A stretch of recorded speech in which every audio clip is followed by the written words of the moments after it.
Midnight Whisper.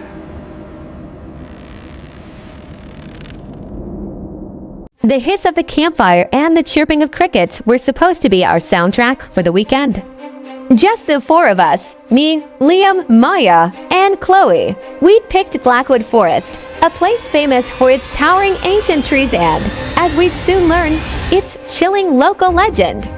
Old Man Hemlock at the general store had warned us, his voice a low gravelly rumble. He told us about the Whispering Woman, a spirit that haunts these woods, mimicking the voices of your loved ones to lure you into the darkness, never to be seen again. We just laughed it off, paying for our marshmallows and promising to be careful. Classic city kids, right, to smart for old ghost stories.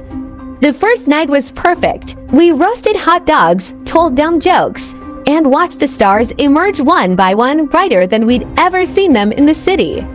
The fire crackled, casting long, dancing shadows that made the trees look like silent, watching giants. It was peaceful, but as the flames died down to glowing embers, a strange quiet fell over the forest. The crickets stopped their song. The wind held its breath. It was a silence so deep it felt heavy, pressing in on us. Did you guys hear that? Maya whispered, her eyes wide, scanning the wall of blackness beyond our camp. We all strained our ears. Nothing. Liam, ever the skeptic, chuckled. Hear what? May, the sound of your own paranoia.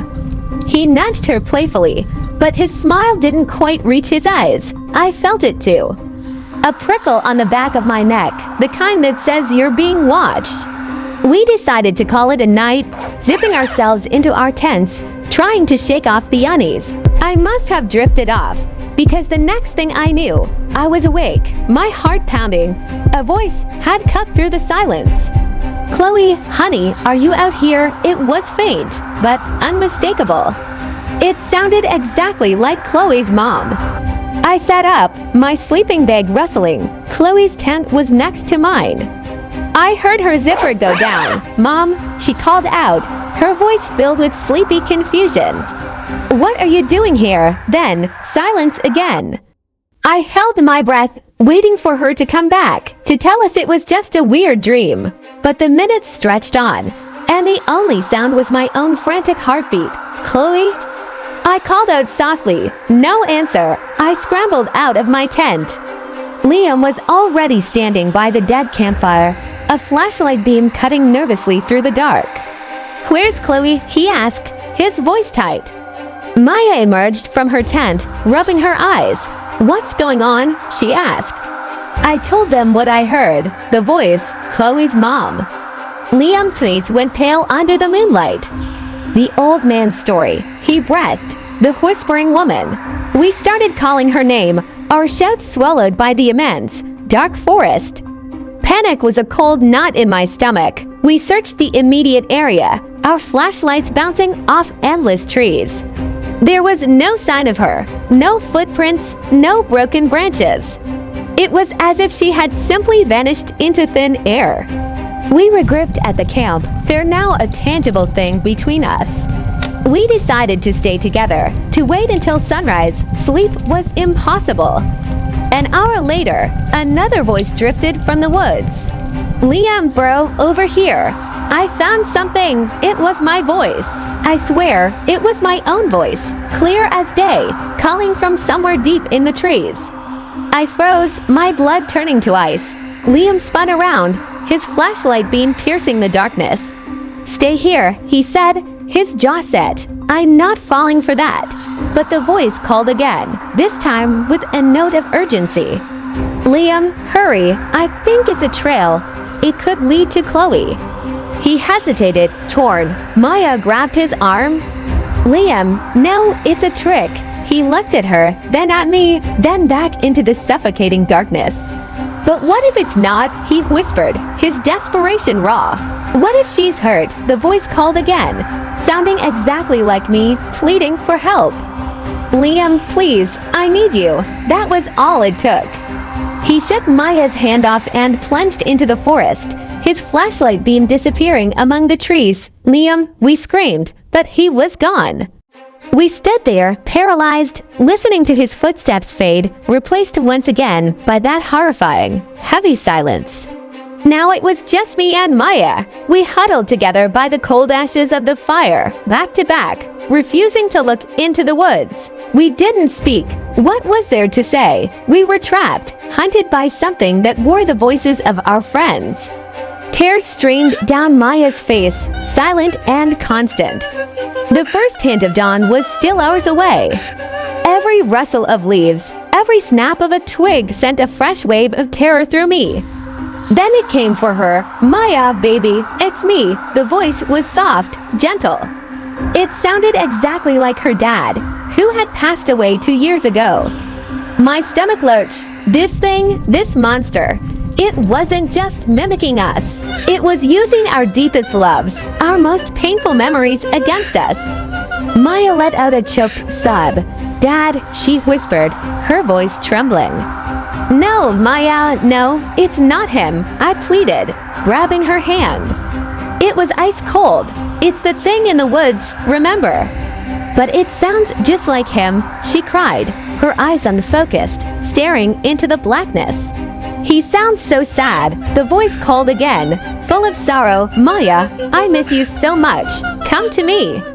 Let me hold you one more time. She started to pull away from me, a dazed, longing look on her face. Maya, listen to me, I said, my voice cracking. He's gone. It's a lie. It wants to take you too. I held onto her as tightly as I could, but the pull of that phantom voice was stronger. With a final, desperate cry, she ripped her hand from mine and ran. She didn't even scream. She just ran towards the voice of her dead father, disappearing into the same darkness that had swallowed Chloe and Liam. And then, I was alone. The absolute, terrifying silence of the forest was my only companion. I didn't dare move. I just sat there, shaking, my knees pulled to my chest, my eyes screwed shut. I waited. For what? I didn't know. The fire was long dead. The moon was hidden by clouds. It was the deepest, most profound darkness I had ever known. That's when I heard it, a whisper right behind my tent. Hey, it was Liam's voice. It's okay. I got away. I'm back. I didn't move. My heart hammered against my ribs. I know you're scared, he whispered. But it's me. I promise. Just come out. We need to stick together. It sounded so real. The same cadence, the same slight rasp in his voice. I could almost believe it. Then Chloe's voice joined in from a different direction. We found a way out, a ranger's cabin. But we have to go now. A third voice, Maya's, chimed in, filled with excitement. It's safe here. There's a light on. Please, come on. We're waiting for you. They were all there, my friends. Their voices were a symphony of hope, calling to me, begging me to join them. A part of me, the part that was cold and terrified and desperate, wanted to run to them. To believe the lie, to not be alone anymore. I bit my lip until I tasted blood, forcing myself to stay put. I squeezed my eyes shut and covered my ears, but their voices were inside my head, pleading, begging, crying. They sounded so scared, so lost. They said my name over and over. It was a relentless assault on my sanity. I started humming, singing, anything to drown them out. I thought about the first rays of sun. I pictured the gray light filtering through the trees, chasing away the shadows. I clung to that image like a lifeline. Morning had to come. It had to. The voices grew more frantic, more desperate. They started to get angry. Liam's voice turned harsh. What are you doing? Are you just going to let us die out here? Chloe's voice was sobbing. Why are you leaving me alone? It was torture. Every word was a knife twisting in my gut. But I knew it wasn't them. My friends were gone. This was just the monster playing its final, cruelest game. I don't know how long I sat there, locked in that mental battle. It felt like an eternity, but then, slowly, I noticed a change. A subtle shift in the darkness. A faint, gray light began to outline the tops of the trees. The birds, one by one, started to sing. The oppressive silence was broken by the familiar sounds of morning and the voices. They were gone, just gone. As the sun rose, painting the forest in hues of gold and orange, I finally dared to open my eyes. I was still there, alone. The camp was just as we'd left it, minus 3 people. I slowly got to my feet, my body aching and stiff. I didn't look back. I just started walking, following the rising sun, leaving the silence of Blackwood Forest behind me. I never told the police the full story. How could I? They found no trace of my friends. To this day, they're still listed as missing. But I know the truth. They're still in there. Their voices are now part of the forest's whisper, waiting for the next campers who don't believe in old ghost stories.